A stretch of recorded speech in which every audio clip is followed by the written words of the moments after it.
Royal FM, la radio des auditeurs. Il est 6h sur Royal FM. The 6 a.m. with Ebel, Bella, Saint-Marie.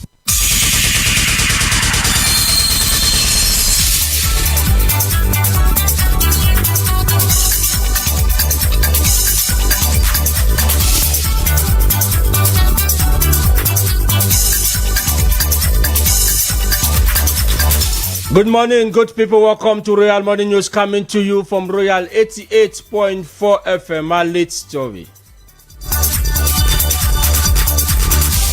Senator Maxet Nyatin Jifenji and Honorable Kavai Yegejibri has been elected as the Senate and National Assembly President, but many are asking the question, why?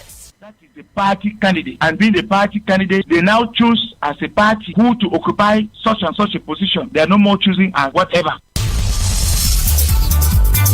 For this and more in this edition of our 6 a.m. newscast.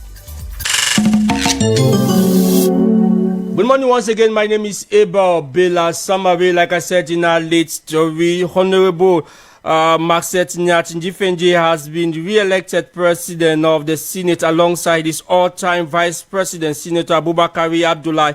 The only change in the bureau at the level of the Senate came from the SDF party when Senator Emilian Keze was replaced by Senator Mushege. Over at the National Assembly, Honorable Kavayege Jibri was equally re-elected at the helm of the National Assembly for the 29th time. This was at the plenary sitting which held yesterday at the Yaoundé Conference Center.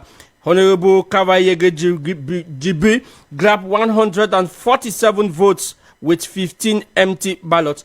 Let's now get the reaction of some MPs, beginning with Honorable Kabara Libi of the PCRM party and followed by Honorable Adamu Kupit of the CDU party. I have noticed my reconduct in the Bureau of National Assembly, and I hope that during this year we will work better than the past year because in the past year, because of the COVID context, it has been difficult for us to gather because before decision. So I hope this new year will be different. I was surprised to realize that the whole bureau has re-elected since the beginning of our parliament. There's not major change during mandate. What has been done at the beginning of the mandate is only reconducted during the mandate until the end. Our aims as CDU parliamentarian is to know that maybe we could modify the law to make them be able to present their plan of action before this election. We go to elect somebody without knowing what will we do concerning the functioning of our parliament. Some parliamentarian reaction to the election of the Permanent Bureau at the level of the Senate. And our reporter Mapala Zita spoke with the political analyst in the person of Dr. Divangwa to find out why the election of Maxet Nyatin Jifenji and Honorable Kavayege Jibri. We take the report of Mapala Zita. And you are now listening to the 6 a.m. newscast coming to you from Royal 88.4 FM.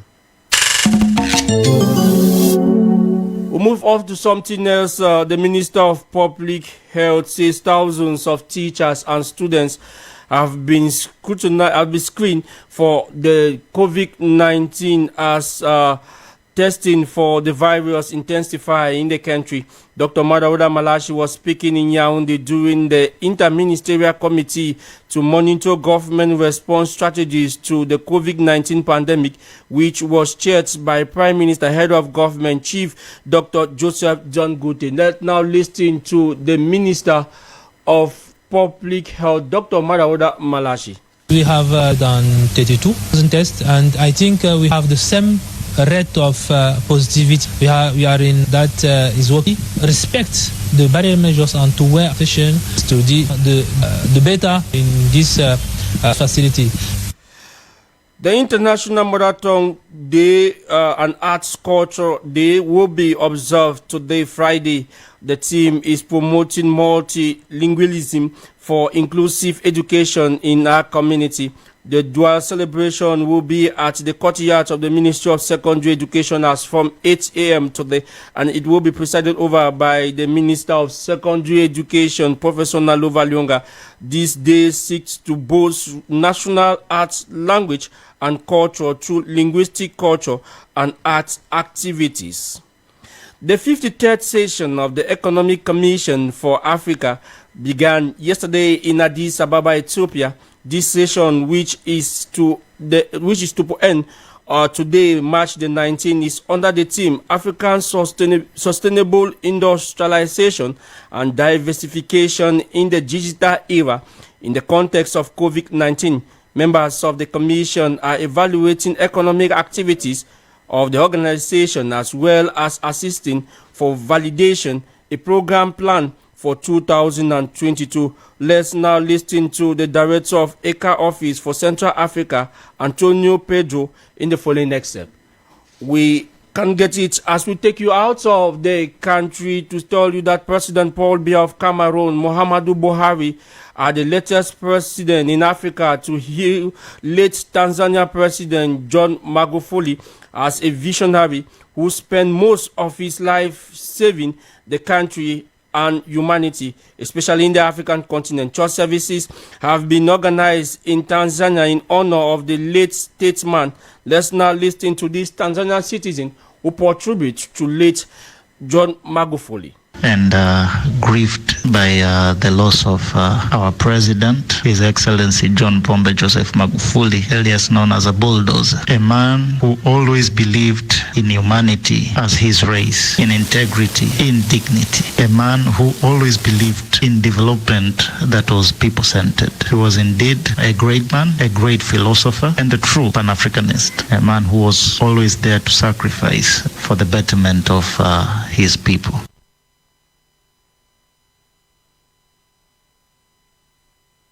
Has confirmed that League 1 and 2 clubs have unanimously agreed not to keep their players from traveling outside the European Union due to the COVID-19. Ben Emmanuel, tell us more. The decision from the French Football Federation implies that Cameroonians and African players in France will not be allowed to compete in the upcoming 2021 African Cup of Nations qualifiers this month.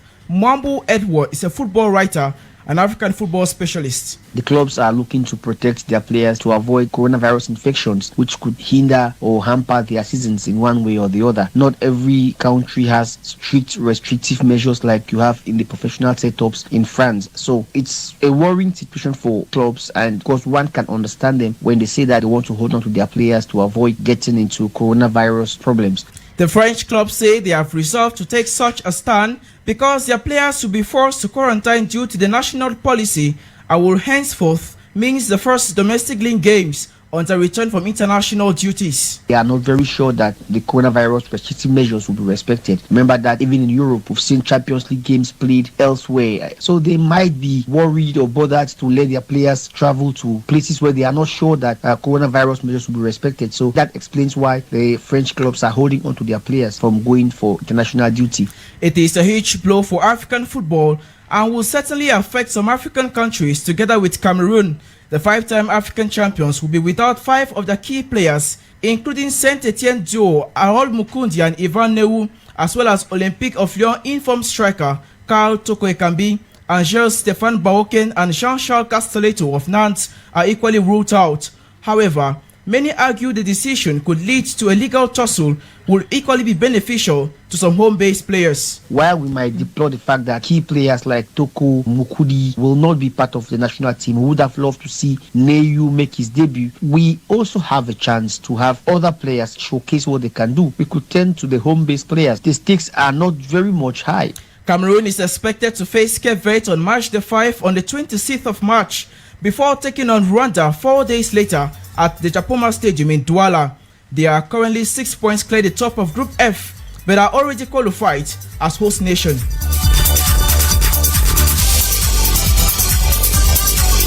With that sports report from Ben Emmanuel, that we wrap up this edition of Royal Morning News. More newscasts will be yours at 8 a.m. in the French language, 12 noon Royal Medine in magazine format, 12 noon English magazine And at 6 p.m. is going to be Royal Swai bilingual version. The team keeping you company this morning. We have Karopo dancing to with our copyright Clark.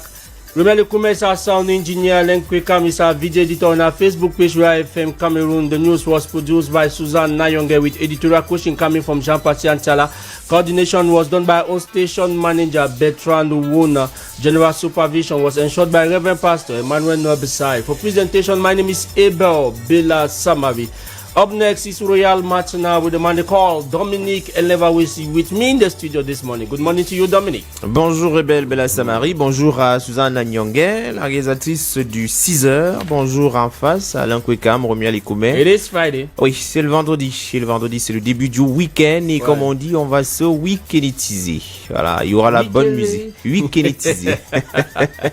Il y aura la bonne musique en tout cas pour vous permettre d'entrer de plein pied dans le week-end. Et on va poser une petite question. Entre le statut de célibataire et le statut de divorcé, lequel des deux est le moins pénible?